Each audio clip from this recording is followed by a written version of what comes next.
This is the Business Growth Hacks Podcast, presented by Beefy Marketing. Here's your host, Andrew Brockenbush. What's up, everybody? Welcome back to another episode. Thank you guys for tuning in. It is a beautiful Friday when we're recording this episode. The weather is about as good as it gets down in Texas. It's like 50 degrees outside, which for us, that's kind of cold. 50, 60, I'll take it. I'll take it all. Today's episode is brought to you by Wingman. Wingman's all-in-one marketing and sales automation software helps you grow your business, streamline your communication, automate your processes. It is game changer. Check them out at trustyourwingman.com. John, what's up, my friend? How you doing, man? I'm excellent, man. I'm excited about today's conversation because it's a little different than one we've had recently. So yep, you're right. I'm excited to get into it. The reality is we've not recorded a podcast in probably at least a month. No, we haven't. I mean, we've been doing something that we haven't released yet for people. Yes, it's going to be super cool. I can't wait to get that nugget out there. Yeah, that's been a lot of fun. So this is going to be a great episode. We've got an amazing guest for you guys planned here. So I wanted to start off by doing it like we always do it with an icebreaker. Let's do it.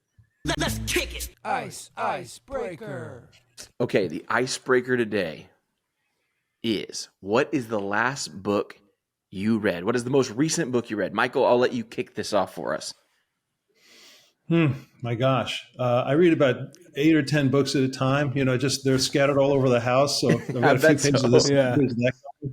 But there's a guy named Lewis Schiff, and he wrote a book called Business Brilliant. And so I've just been digging into him lately. I'd say that's the most recent book that's kind of relevant to this audience. All right. I'll have to check that one out. John, what have you been reading? Well, if we're going with the most recent, it's kind of like him. My answer may not be that fruitful for this audience, but Chicken Little's the book that I read last, but that was to my 6-year-old last night. Nice. The book that I read that I wanted to read, and it's not really a business book, but it is about the mindset. It's called Handed a Greater Purpose, and it's by a guy that we interviewed named Jason Koger. And basically, he was in an accident and ended up becoming the first bilateral amputee to receive bionic arms. And he's still an avid turkey hunter. And so that's why the book Handed a Greater Purpose is kind of a play on words, because he doesn't actually have hands. He has bionic hands now. And he's just an awesome guy, and it's a real inspiring story, and it's probably worth a read. Heck yeah. That is a real good one. I've been reading one called The Anti-Hustler's Handbook by a guy named Alex Schlinsky. Alex Schlinsky is one of my business coaches, super great guy. And it's a cool book because people always ask me, like, what you been up to lately? And I'm like, oh, just hustling. And the fact that his book is called The Anti-Hustler's Handbook, I thought was pretty cool. So those are the books I've been reading personally. That's awesome. Hey guys, real quick, nobody else is getting a buzz, right? Just want to make sure that. No. Okay, good. I think I've got technical problems, but it's all good. I think we need to replace the cable in your headphones. I think so. All good. Well, today's guest is a New York Times bestselling author, Michael Levine. He has written, ghostwritten, published, edited, or consulted on more than 1,000 books in the past 35 years. His work has been published by many top publishers and appeared in the New York Times, the Wall Street Journal, ESPN, and many other outlets. And today we're talking to Michael about thought leadership and creating the thought leader. Michael, welcome to the show, sir. Thank you very much, Andrew and John. Pleasure to be with you both. Yeah, man. Absolutely. This is going to be fun because I mentioned before we started recording today that I've actually been working on a book with a ghostwriter and I feel like it's been a couple years now, mainly because I'm a slacker. And so I'm excited about this conversation. But before we get into how you help turn business leaders into thought leaders, I wanted to learn a little bit more about how you got here. Can you share a little bit about your journey from being a lawyer to being a writer and an entrepreneur? Sure. I was a lawyer for about an hour. They caught me, threw me out. I love that. I was all but fired. True story. All but fired from one firm and fired by the second, and then unemployable because I might have presented well, but once they made a phone call or two, it's like, we don't want him. Wrong guy. it's just not. It wasn't where I wanted to be. And I went from there. I sold 3 novels to Simon & Schuster in my 20s, and couldn't sell a fourth. So I was launched and broke at the same time. And I was teaching writing classes at UCLA and NYU.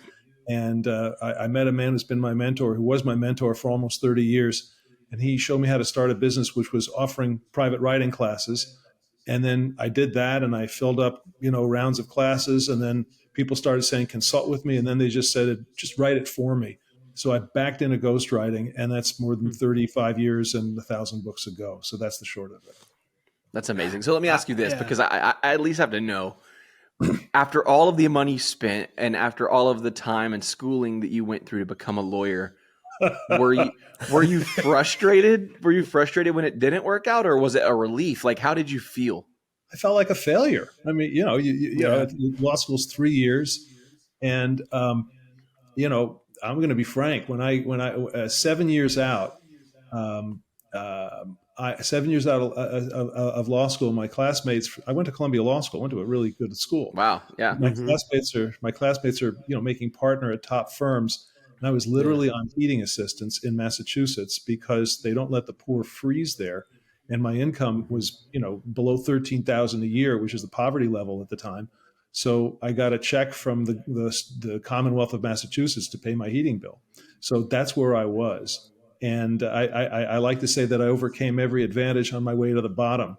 And then, and then since then, I was able to sort of, leverage the fact that I'd done those 3 novels with Simon and Schuster and been teaching. And, one thing led to another, one relationship to another. And then, ghostwriting business is like any other in the sense that you have to learn how to sell, how to manage, how to market, how to do customer service. And I went to Disney Institute and Sandler and, all the places you go to learn how to run a business when you think you're the talent instead of the suit. I was on Shark Tank. I sold my first business, ghostwriting business, and and here I am running the second one. So it kind of all worked out, but it was beyond frustrating. It's sort of like, what happened to me? A full derail, right? Yeah, right. Like, what? It was a full derail. There's no way you cannot put lipstick on that particular pig. No. So your first 2 novels in your 20s, I mean, were you always a writer, like leading up to that? Because I think that, sure, you were a student, so I'm sure a lot of that kind of came from that. But beyond that, I mean, to write novels, I mean, that requires a lot of creativity, I'd imagine. Yeah, I mean, it's just something that I love, and I knew from childhood that this is all I ever wanted to do, is write books. And then when I got to college and I found there was a thing called writing teacher, I wanted to teach writing, and that's what I've done my whole life, my whole career, with that minor detour to law school. The minor detour, legal career. So yeah, I mean, it's all. I mean, I did 2 opinion pieces for the New York Times before law school, and worked at CBS News for a little while. And one of the opinion pieces was, I get an envelope with a check falls out of it one day. They had taken one of the opinion pieces that I did, and they put it in an anthology of great writing. And I'm sitting there going, wow, maybe I'm okay at this. So you just sort of get some external validation, and then selling the novels was pretty cool. And, you just run with it. And I've been fortunate enough to just not to quit. People have dreams. They don't always pursue them, or they'll pursue them for a while. And, I'm too dumb to quit, and I have no other marketable skills. So, I love that. I love that, because I'm a musician. So I've had a band, and, poor, trying to make it happen, and, just doing whatever you can. So I relate to that side of your story there. And you're right. The number one thing I find from people who are successful in the creative space, it is that tenacity. They simply don't stop until they see what they were looking for. And I think you have to have the love for it to do things like that, because without that love, you're going to quit. Because you gotta, what was it my dad used to say about people who own Jaguars? You got more money than sense. You gotta have more care than sense to be successful as an entrepreneur. Well, it's true in business. I mentioned Business Brilliant a moment ago, and one of the things he says, he basically compares the thinking patterns of highly successful people to regular folk. And one of the things he says is that highly successful people have probably failed at 1 or 2 or 3 major things in their careers, and just sort of hated it, dusted themselves off, got back and kept going. Whereas most people hit a rock and that's it. And then they say, I'm just going to get a job. I just can't take this. So, well, they'll do what you did when you realized that lawyering was not for you, but they'll do that with the thing they're made for, and they'll just step out of it. Yeah. Now, I remember one time I was, when I was still working as a lawyer, I was sending off a new draft of a manuscript to my literary agent. And I just remembered, standing in the post office at, 8 a.m. before I went into work and feeling more alive in that one moment in the post office, mailing off a manuscript than I knew I would the rest of the day in the office. So, Zig Ziglar was one of the great mentors, and I got to work with him and edit his last book. He used to say that, here lies John Jones, born 1970, died 2012, buried 2047. So, we can be dead men and dead women walking, or we can just pursue the dreams and be who we were meant to be. And I'm fortunate enough that I just, I had no other choice but to go forward. So, yeah. I've got to ask, what did your family think about all this? Obviously, again, you're pursuing a pretty noble career, and, and then to have that pivot and to realize that it wasn't for you. And, it's one of those things I feel like when we're young, we don't really know necessarily exactly what we want. We're just kind of doing what we think people want from us. And we're doing the thing that maybe we feel like will pay us the biggest salary or whatever the case may be. But clearly your passion didn't lie there. What did your family think? Well, let's put it this way. My dad was a lawyer. My grandfather was a lawyer and a judge. My great aunt graduated summa from NYU Law School in the 30s. So let's just say that so you should be in the Supreme Court already right now. Yeah, at a minimum. So, you can imagine it just didn't go over well. But I'll tell you what made the difference. There was a particular author, I'm blanking on his name right now, but he had he would have a new novel of his reviewed every Thanksgiving Day in the New York Times every year for decades. And Simon & Schuster mentioned, I did a novel about law school that Simon & Schuster published. And sure enough, there was a stellar review of that novel with my photo in it on Thanksgiving Day, like a year after I was out of the last law firm.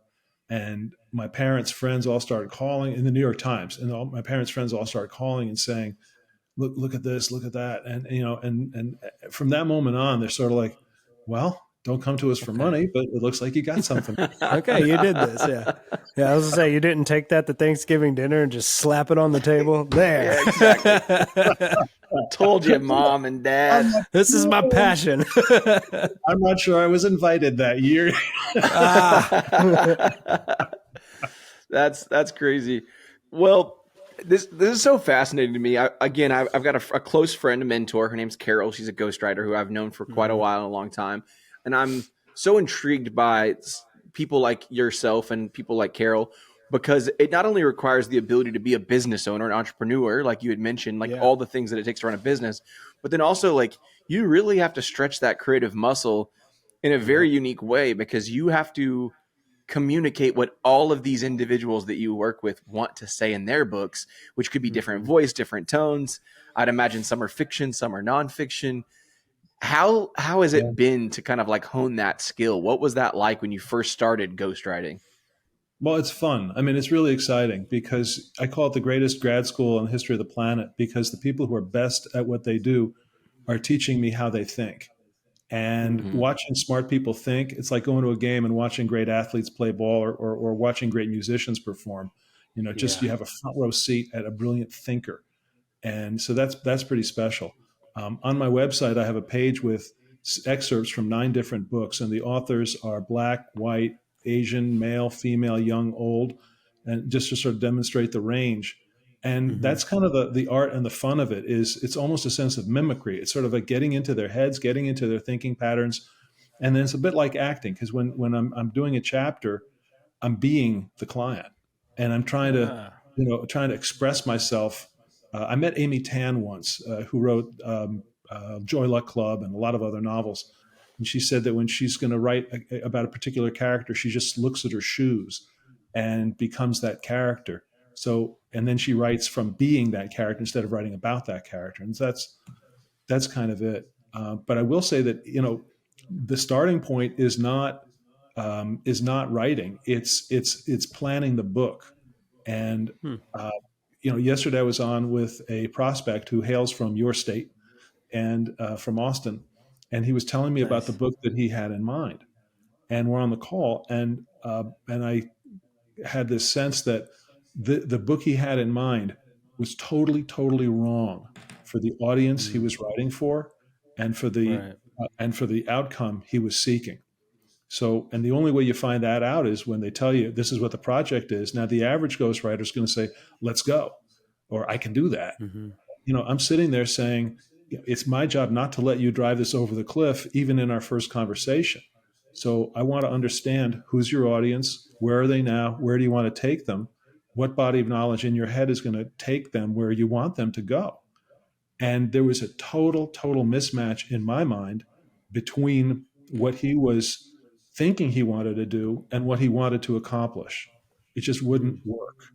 And so, I said to him the same way I'm speaking to the two of you, just courteously and politely, it's not going to work. And here's why.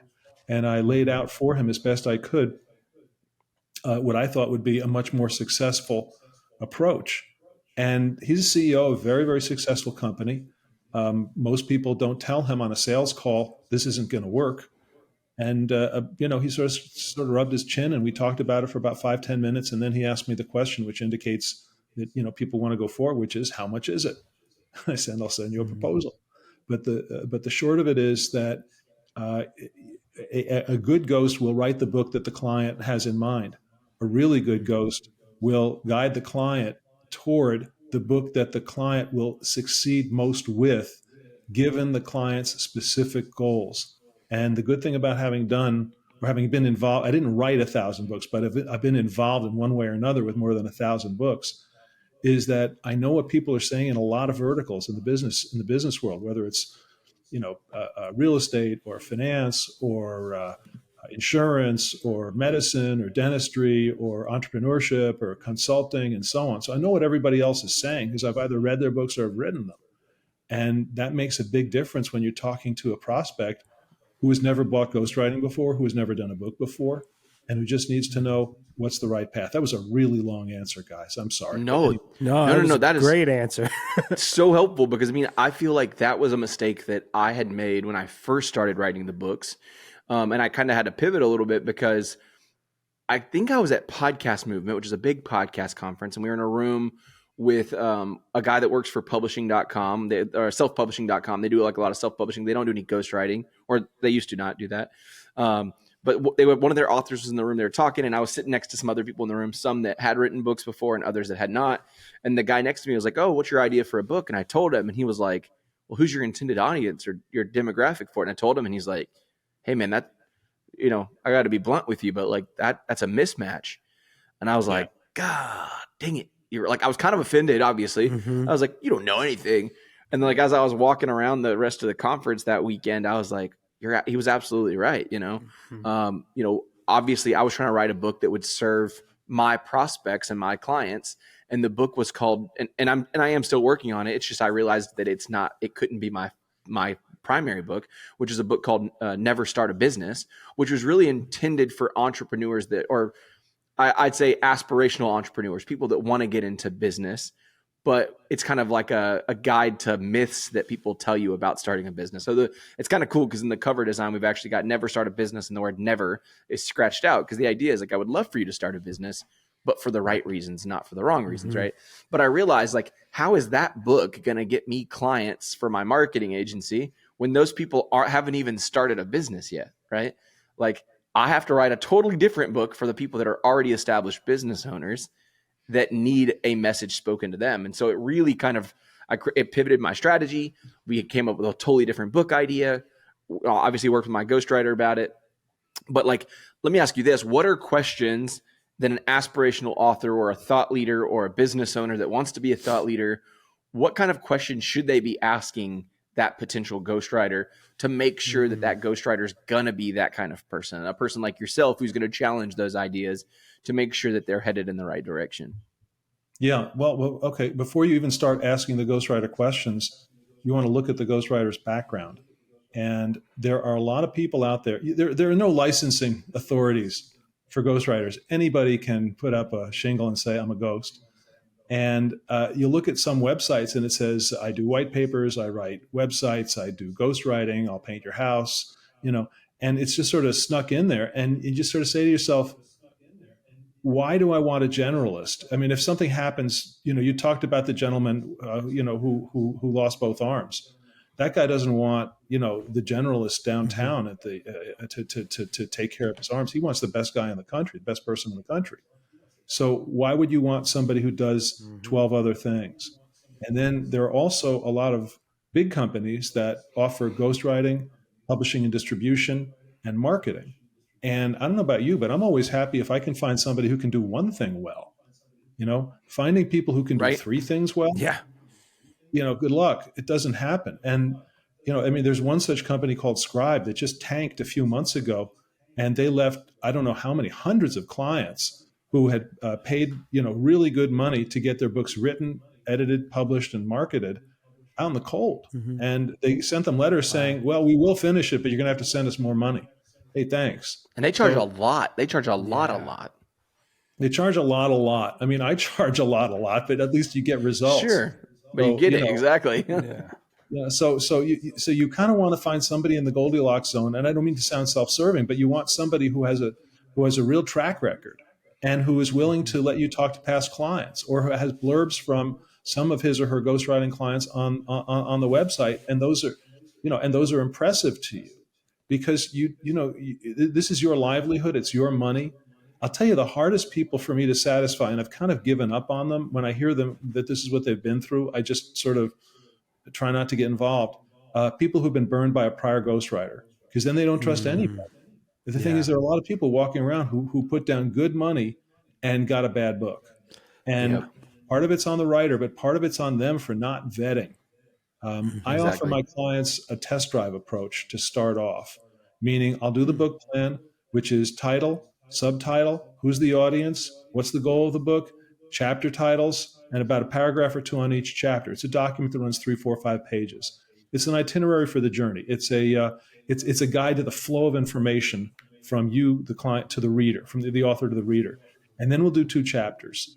And then at that point, you'll make a go, no-go decision. And you'll decide, did I live up to my promises or not?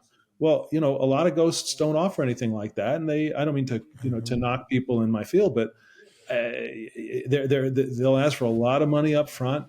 And then if you don't like what you got, what are you going to do? Sue them? That money's gone. All they've got are you going to take their socks? What are you going to take? So, so it's really on the client to vet the ghostwriter first, and then find out, is there a way to do, I heard this guy Levin talking about test drives. Mr. or Ms. Ghostwriter, would you do a test drive with me, or do I have to give you, 40% up front? So I really like that you offer that in general, because I feel like there's a lot of folks out there who could possibly write their own books, but they just need that plan for the book. And I feel like for some potential authors, that kind of paragraph for each with all the chapters and title could at least be the starting point for them to work on it. And then you can kind of come back in and be that editor and truly help them through, okay, did that story fully, did that chapter shape up to be what I expected that chapter to be, or do we need to make some adjustments? Not just to a lot of people in the world of editing or in the world of book writing think, an editor is just misspellings and things like that. But I've realized that over the years, that's not necessarily true. You guys are making sure that the chapter flows to the next chapter. And is it the best choice of words? All of that. It's more than just, again, spelling and commas and things like that. So I really love that you offer that as a part of your product, because I feel like, again, I've worked with ghostwriters before who I know that don't offer anything like that. It's more of here's how much I charge for the book. Here's the 50% down payment we require. And then there'll be installments for the rest of the book until it's completed. So the fact that you offer that is really, really cool. So let's kind of back up and talk about the fact that you turn business owners into thought leaders. I think that, obviously I know what a thought leader is, but for the people out there listening to the podcast, if they've never heard that term before, I've tried to convince people they should write a book, and they're like, I don't know why I would do that. In your own words, Michael, because I think that obviously 35 years of doing this, you can probably sell it better than I can. Why should business owners consider writing a book? Sure. it really comes down to what Dan Sullivan, a strategic coach, talks about in regard to commoditization. The internet turns everyone and everything into commodities. It doesn't matter how good an accountant or consultant or whatever you are. It doesn't matter, because the internet gives people far more choices than they ever had when all you could do was drive 5 miles to a brick and mortar building, and that was the extent of your options. As a result, because everybody is commoditized, when you're a commodity, you are judged primarily or entirely on price. And that means that if you're going to compete, you have to keep lowering your prices to beat the other person. And that's called the commodity trap. So the number one reason to do a book is not for your own glorification, and it's not for your ego or your vanity, although it's fun, but it's to escape the commodity trap and be able to charge the premium pricing you deserve for all the years you've been doing this, for your experience. Otherwise, you're going to lose your business. Somebody who's only been doing it for 2 years and isn't that good at it, but has a much better Instagram feed than you could ever dream of having, because they're all about the social media and you're all about getting the work done. So the starting point is you've got to get out of the commodity trap. And look, everybody's websites today, they're all beautiful and they all look exactly alike. And if somebody, they have, I've seen this over and over, a million times, the stock photo. And I don't care if you're a consultant or a financial advisor, you may have this stock photo on your website. And if you do, yes, you should be cringing. It's it's like 6 attractively dressed people in their 30s of different ethnicities and genders shaking hands over a nice table. Exactly. What does that even mean? But it's on everybody's website. And they're like, okay, I checked the website box. I've got a website. I'm got good. it. No, you put yourself further into the commodity box. Stop it. So, it's sort of like, it's time to fly your freak flag and stand up for what you believe in and be yourself instead of trying to be the 100th. Can I tell you a story about a financial advisor? Yes, please. Yeah. Well, I'm at a conference in Phoenix, and this one financial advisor comes right over and says, look, I want to sign up right now. Let's go. Great. So I get out my agreement, and no matter what clause I'm showing, this is the confidentiality clause. This means that I never reveal that I worked for you or reveal any of your information. And no matter what I said, he said, do you know that there's a $20 trillion federal deficit? I'm like, yeah. Well, okay, now this clause over. He says, no. That applied. No matter what I said, I could have told him, boy, the Cowboys look great this year. He said, but there's a deficit. It's all he talked about. So I got home, he signed the contract. I got home, looked on his website. There's not a word about the deficit. And I called him. I said, I couldn't find anything about the deficit on your website. He said, are you kidding? If I put it on my website, everybody would think I'm crazy. And I said, you are a little obsessive about it, but the thing is that you're not the only one. And once people get to know you, this is all you can talk about. I didn't say it quite like that, but as a result, they're going to think you're nuts because they're not that concerned about it. But there is a substantial niche audience of people in this country who are incredibly concerned about what was then the $20 trillion, I don't know what it's 40 today, God knows. Yeah, so dumb. Yeah. And these people are passionate about it, and this is what matters to them. And they're rich, and they could be your clients. And I'll tell you something else. They're an underserved market, and they all know each other. They all belong to the same clubs. They all belong to the same organizations, and they're going to pass you around. They're going to say, finally, a guy who gets it. So we did a book for him that was 60% about the deficit and 40% about financial planning and financial services. And the guy cleaned up. He owns his niche. So your niche will make you rich, but you have to fly your freak flag. You have to be who you are, decommoditize yourself, stand up for what you believe in. Don't worry about alienating people who disagree with you. They were never your market. Stop trying to be all things to all people and instead be a hero to people in your niche. And that is what a book can do for you, can define you that way. So that's the number one reason to get a book done. I totally love that. That's great. I think that I've never looked at it quite that way. It still aligns with the reason why why I'm doing a book, but I've just never looked at it in that way. It's even making me think about how I'll handle the next website projects I do or branding projects I do. It's like, hey, listen, you're a commodity. Do you want to be, or do you want to fly your freak flag, like if you want to do something different, then let's do something different. If not, like let's get you set up with a template website, because that's all you need. If you're going to be like everybody else, let's just go with what everybody else has, Yeah. So there's a great story. Michael Gambino was one of the members of the Gambino mafia family in New York, and he left the mafia, and he wrote a business book called "I'll Make You an Offer You Can't Refuse" or something like that. That's awesome. It's business lessons from the mafia. Okay. Yeah. And he, because one of the things the mafia does, it's a business it's a crime organization. It's also a business. They have a lot of money, and they invest it. Guys come up to them and say, hey, I want to borrow money. Like, that's a good idea. But guys will come to them and say, I want to borrow money to start a business. And he'd say, well, what kind of business? He'd say, well, a car wash or a hair salon. And he'd say to them, well, what's it going to be like? And he said, well, it'll be like all the other ones. He said, I would never go give those guys money. His name is Michael Francese, forgive me, Franzese, Michael Francese. And he said, I would never give those people money because they were commodities. Instead, I wanted to hear a guy say, well, it's going to be like other dry cleaners or other car washes, but it's going to be different because those guys got the money.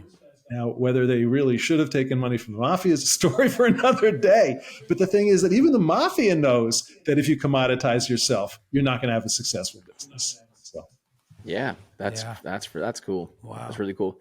What would you say are some key elements of a book, or when you craft a book, that will help leaders and business owners kind of hit that status level of thought leader? Like, Sure. What are those elements that you need to be successful? Yeah, I'll give you a few. The first thing is, don't start the book with all about you, because right now the reader doesn't know who you are, doesn't care about you. And if you start about you, it's going to be boring. Instead, the first chapter has to be about the problems and pains the reader faces that you like to take away, the pains you like to take away, the problems you like to solve, and that you get paid the most to solve. And your first chapter needs to focus on those 4 magic words, I feel your pain, Bill Clinton's phrase. When you're able to do that, the reader says, wow, this person gets me. He or she really understands me the way nobody else does. Then they say, who is this person? Then chapter 2 is your story and how you got so smart.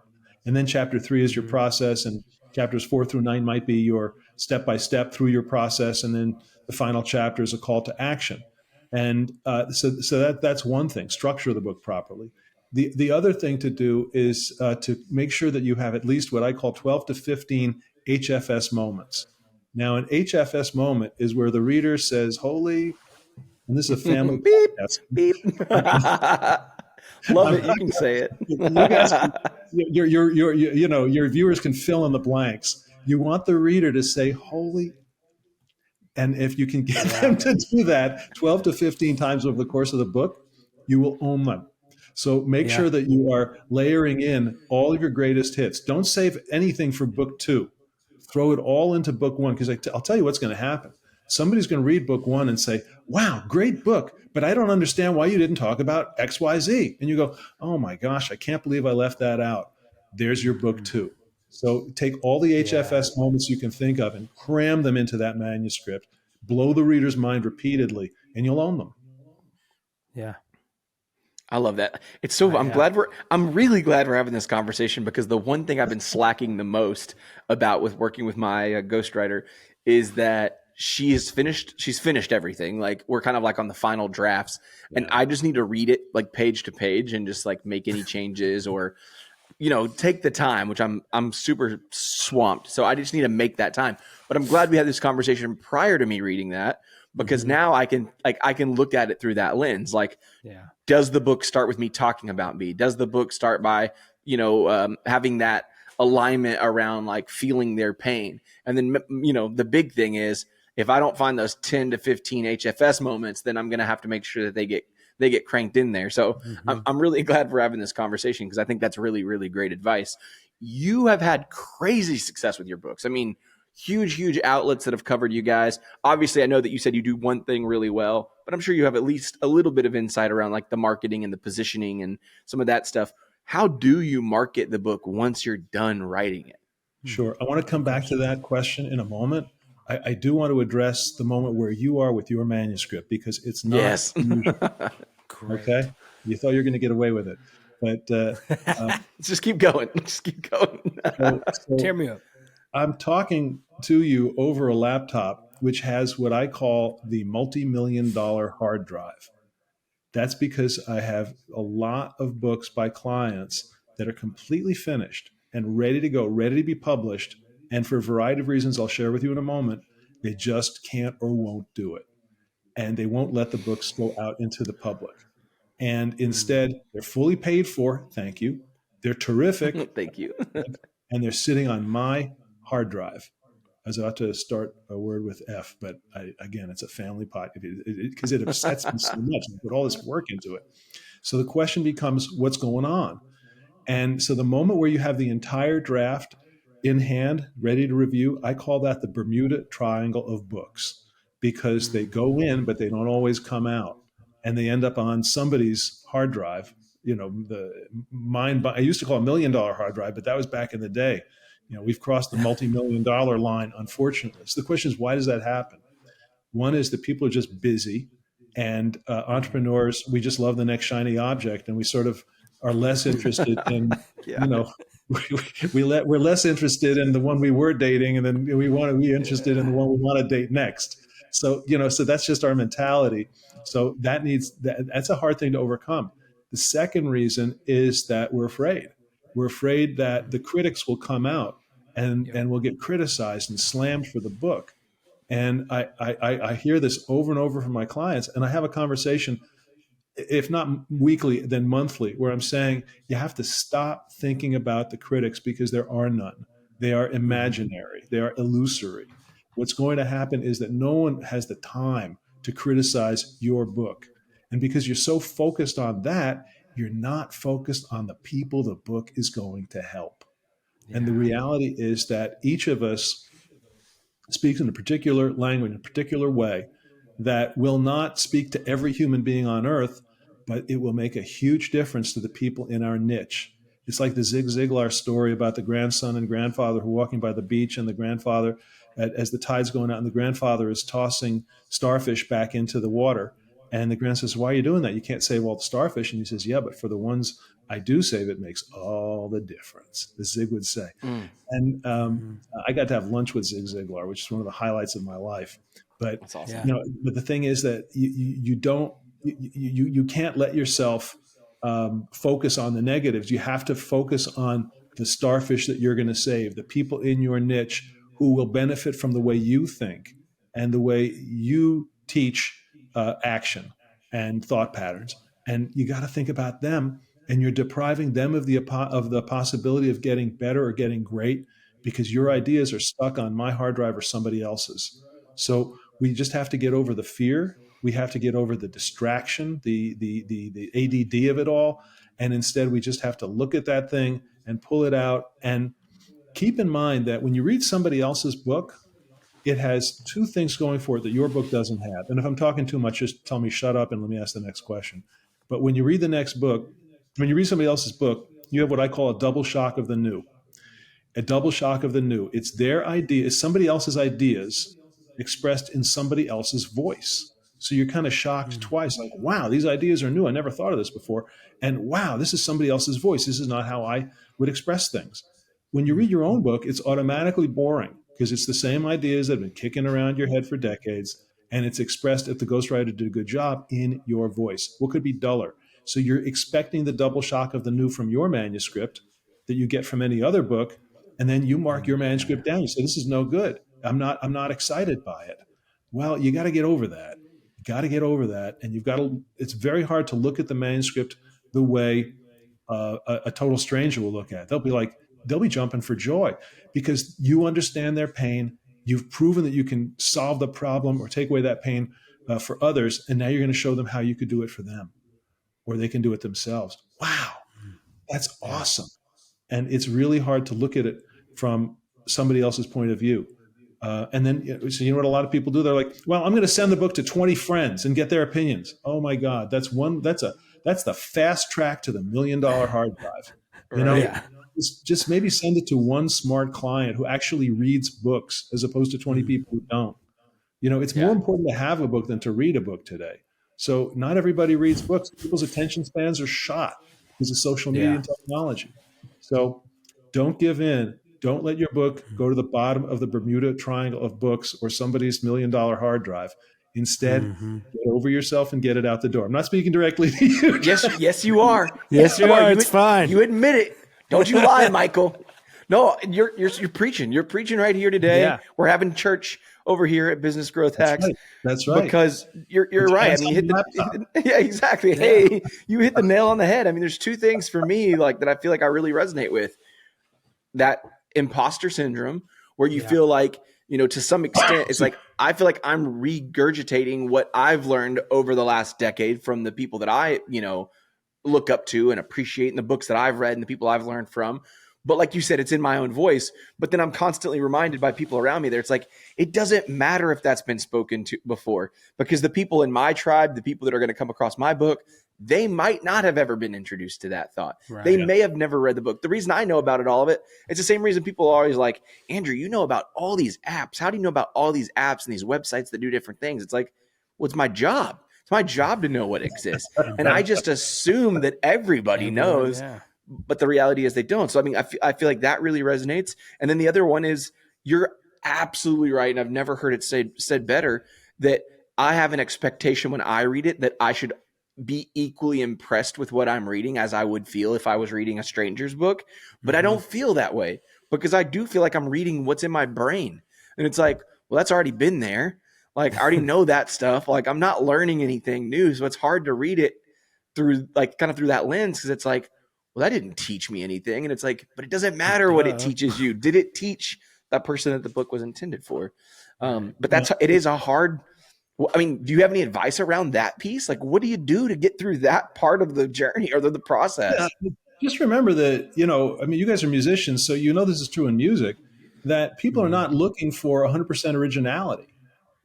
A successful song is one that's constructed along the lines of other successful songs. It's the same but different. That's the expression they use in all of the art. So that as soon as it just like burns a hole in your ear, you say, I love that song. Why? Because it's not it's not 12 tone. It's not Schoenberg. It's not something that you just can't relate to. So you have to get over the idea that everything that you write in a book has to be original. What I'm saying is, you want to combine your original insights with the specific guidance that you've chosen you've read tons and tons of books, you've visited tons of websites, you're an authority in your field. You know what's important. You know what's salient, to use the proper term. And as a result, you're doing for the reader an enormous service by pulling all the nuggets out of everywhere they exist and putting them in order in a 100 to 150 page book. And they're like, wow, thank you for organizing all the material so that I don't have to read those 87,000 books and become a thought expert, a thought leader in this field. I just need to know what I need to know. And you did that for me. So that's what you're rewarded for as an author. Your own original insights are important, but it's also incredibly important to just pull out from everywhere what's useful for your reader, your potential client, and stick that in your book. And they're going to thank you, not because the thing was entirely original, but because you saved them the trouble of having to go through everything. You've aggregated what's important for their benefit. They're going to love you for it. So, oh man, that's it. That's what I needed to hear. This podcast, this podcast episode was for me, okay? Yep. Because I needed to hear this. I needed to be reminded. So back to my original question. Once I get out of this Bermuda Triangle, once I finally do the things I'm supposed to do, what do I do with the dang thing? How do I get the book out there? Because the reality is, I'm not trying to be a New York Times bestseller. That's not my intent here, right? My intention is to make an impact on the people that I come across, the relationships I make, to try to approach one-to-many versus a one-to-one approach where I can really make an impact. So let's talk about how we get that out there. Sure. Let's talk. Yeah, we're going to talk about marketing. The simplest thing to do and the least expensive thing, and the thing that everybody overlooks, is to make a list of 100 prospects for your business and put 100 copies into 100 envelopes with 100 cover letters saying, "Dear Mr. or Ms. Prospect, I'd love to work with you. My book, I hope, answers some of the questions or problems that you have. It's enclosed. I'm sending you a signed copy, and I'll call you in 10 days. Let me ask you something. How many times do you get a book personally addressed from the author. How about never? So, this costs you postage, envelopes, and copies of your book, and a little bit of time, or you could have an intern doing it. So that's the simplest thing. Now, the most expensive, complicated thing is to engage a really expensive book marketer and hope for the best. Now, the problem with book marketing is that most of the people in the industry are useless. I'll be just really frank. They're useless. They'll come and collect your money, but they're not going to do anything meaningful for you. And why? It's because typically there's a misalignment of goals between book marketers and authors. The author wants the cash register to ring. The author wants the phone to ring. Okay? That's what the author wants. What does the marketing person do? The marketing person denominates success in terms of what are called impressions, which means that, let's say, I used to subscribe to Texas Monthly. I don't know if that's still out there, but I used to love it. I read it. I read it every month. I read it cover to cover every month back in the day. Now, if your publicist can get an article about you in Texas Monthly, they're going to say that's 460,000 impressions. What's an impression? It just means that's the total circulation, the total number of people who could possibly read your article. Well, how many people are actually going to read it? 30,000 out of 460,000. But they're sitting there saying, look, we got you 5 million impressions. And you're like, yeah, but the phone didn't ring. So from their perspective, it was a successful campaign because their goals, which are misaligned with yours, are all about counting impressions, whereas yours are about counting dollars.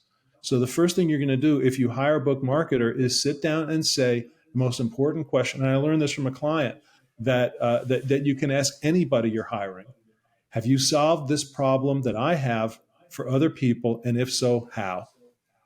And then let them tell you about the successes they had making the phone ring for an independently published business author when they marketed and got attention for that book. And if they sit there and go, the old Jackie Gleason, hamana, move on. Don't spend the money. Don't be dazzled by the fact that they have a beautiful website and they give great phone. Who cares? So instead, there are a handful of people who are good, and if folks want to call me or email me, Michael Levine writes at Gmail, 617-543-3747. I'll tell you who's good because there's so few. I'll tell you who I think are good, and there aren't that many. So I'm much bigger on self-help in terms of putting books in envelopes than writing large checks to book marketers, because that may be money you never see again. That's a great point. I have been on the receiving end of a book in the mail recently, actually. Someone who wanted to be on one of the podcasts that I produce, and it did stand out. And I'll be honest, his strategy overall was really good because it was the first package I got came with a book and some stickers and a nice cover letter. And then I think a week later, I got like a handwritten card in the mail. And then I think a couple of weeks later, I got another one. And so it was very he had a really great automation there in place for that entire process and experience. But I've not booked the guy yet, but I'm still thinking about it. And I need to, honestly, I probably just need to pass the guy's name along to the team that schedules everything. Because what a cool outreach. Yeah. And you're absolutely right. That's exactly what I should do. When the book is ready, I should pick 100 people, that I want to send it to and just do that. Send them out, because I have no problem doing it. That's fun. That's one of the things we kind of talked about internally was, again, I don't care that I sell 1,000 copies. I want to make an impact on the people that we come across. I also want to help from a credibility perspective. When one of my sales guy keeps a box of books in his truck and he's in a meeting and someone's talking to him about XYZ thing, and he's like, hey, actually our CEO wrote a book. Here's a copy for free. All of a sudden they look at you in a different light. They're like, what? Wait, your CEO wrote a book? What? That just sounds important. It's maybe a little bit of its vanity metrics, but not completely, especially if they take something out of the book and away from the book. Yeah. A lot of people don't want to do books because they think it's an act of vanity, or they think it's ego, and they're good people and they're humble and modest. I don't see a book as ego or vanity. Or let me put it this way. People who, if somebody came to me and said, I want to do a book, and they're all about their own ego and vanity, I wouldn't be interested in working with them, and I wouldn't even give them a proposal. I'd just find a nice way to terminate the sales call. And I'm happy to say I don't even attract those people. I just, because almost everything I do is either from referrals or from folks who see me on a podcast with somebody they trust as a host. So everything's a warm call, and so that's one part of it. I also want to say that we've talked a couple times about bestseller status. I want to talk about that for just a second. You can become a best-selling author in a few different ways. You can sell a lot of books, which is the hard way, or you can drop the price on Amazon for 24 to 48 hours and tell all your friends to buy the book. And if you do, you'll give them an extra copy, or you'll donate a copy to a shelter or something. So it's, not something for nothing, but you're giving them something. And you can do that. I've got a guy who can put your book in the top of Amazon for $12,000. And I've got two guys who can put your book on the Wall Street Journal and USA Today lists for $65,000. And then I've got another guy, but I wouldn't recommend this, and I don't refer him out, who claims that he can get you on the New York Times bestseller list, but not business books, because they don't do business books, for $300,000. But he doesn't guarantee it, which is why I won't touch him. But the thing is that bestseller status is important, and it's worth having, especially if you can get it for free by going to your list. Crack the top 100 of any Amazon sublist. For an hour, you're a bestseller forever. And then you can write international bestseller, Amazon bestseller, national bestseller on the cover of your book, put one of those nice silver stickers on the cover. But that's all well and good. And it's worth having. It's a good credential. But what the term I like is best earning author. And a best earning author is someone who actually makes real money from his or her book. And it's typically not from book sales. Although if you speak somewhere in front of 1,000 people and you can sell the book for $25 and you printed it for $3, so you're going to put a lot of money in your pocket. But the real money from a book comes from new clients, new engagements, new paid speaking gigs, things like that. So that's the real metric for success. And I always tell my clients, I want you to be a best-selling author. Sure, I really want you to be a best-earning author, however you define what it is you're trying to earn. If it's money, if it's credibility for your ideas, whatever it is, be a best-earning author and not just a best-selling author. Yeah. You've been dropping the nuggets today, my friend. You have been dropping. This is gold status record. Yep. All right, we got to have you leave us. We have to have you leave us with a business growth hack. So I'm going to drop the sound effect. It'll give you a few seconds to think about what it's going to be. But if you could leave the listeners with one thing they could do today on their journey to help them grow or scale their business, I'm going to let you do it after this sound effect. Hacks! All right, Michael, what kind of hack do you got for us? Double your fees. Oh, I like whatever you're charging, you're undercharging, because most of us don't value ourselves properly. And it takes guts to raise your fees. Dan Sullivan, a strategic coach, says it best. He says, take your fee, raise it to the point where you're so uncomfortable with the idea of it, you could barely get the words out if you were saying it to a prospect, and then raise that by 20%. And that's your new fee. So what I'm saying is get what you're worth. And even if if let's say you would have gotten all 3 clients at your current rate and you only get 1 at the new rate, well, you're going to net a lot more on 1 than you would have when you had to serve 3 people. So, make the money. And the more you say, this is my rate, and it's that higher rate, the easier it's going to get for you to do that. So that's my suggestion. Here I am thinking you're going to talk about books, and no, he went straight to the meat and potatoes, you guys. He left you guys with something that is some of the best advice I've ever received from some people in my circle. I think I've shared this story on the podcast before, but I had somebody a long time ago who I quoted I'll be very transparent about the numbers. I quoted $1,500 to do a branding job. They declined the offer, and I lost the gig. And I asked them later, because I had a relationship with them, why did you guys choose not to work with me? And they said, because you were a tenth of the price of everyone else we talked to. And because of that, we thought that wasn't your area of expertise. And they challenged me in that moment. They said, next time you get a branding proposal, just charge $10,000 instead. And so that year I sold 4 $10,000 branding jobs. So the lesson here is now we charge $20,000 for branding jobs. So sign up, beefymarketing.com. Sign up Michael, before it raises to $44,000. That's right. You better get over here. Michael, thanks so much, man. for sharing all of this, because I'm excited about getting out of that Bermuda Triangle. That's for dang sure. Well, I want to. It's my pleasure. I just want to take one moment, and can I let people know how to find me and what? Please tell people how they can support you, find you, all that good stuff. Yeah, I mean, I'm here to support them, but my website is Michael Levine Writes, WRITES.com.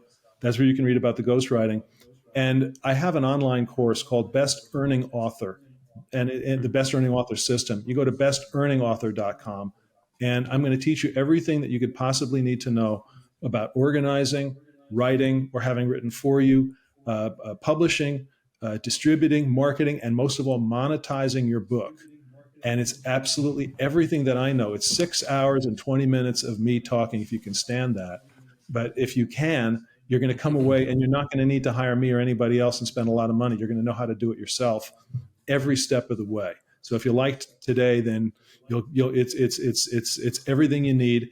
And because you're coming to the website because of this show, you're going to get $2,000 off the course. So boom. So take a look at bestearningauthor.com, and if you can watch it, you can watch the first half hour for free. Just you don't have to put a credit card in, you just push the buttons and watch it. And if you like it, then keep going. So it's sitting there waiting for you. And I'm going to give you my cell one more time. It's 617-543-3747. So if there's anything that I said that you'd like to discuss further, or if you've got a thought about your own book, or you want to know who a good marketing person is, or anything, if I can be useful, give me a call and we'll go from there. No, operators are not standing by. It's my phone.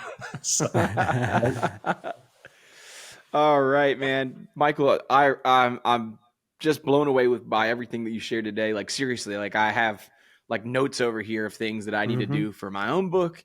I feel more encouraged in my, just journey to launch the book in general. And I feel like I know what I need to do next. So thanks for being here, man. And we're going to definitely plug all of this in the show notes down below. You guys can find all of that information that he just shared, including his phone number. Give the guy a call, his website. Y'all can check out the course. If you're looking to write a book, you know the guy. He's right here. He was on the podcast. He's ready to help you out. He's standing by. All right, guys. Thank you guys so much for listening to another episode. We'll see you guys next week.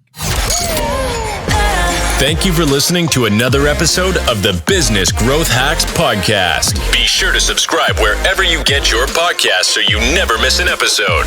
To get more marketing tips and tricks, follow Beefy Marketing on Facebook, Instagram, and YouTube at Beefy Marketing. And to take your business to the next level, check out our website at www.beefymarketing.com.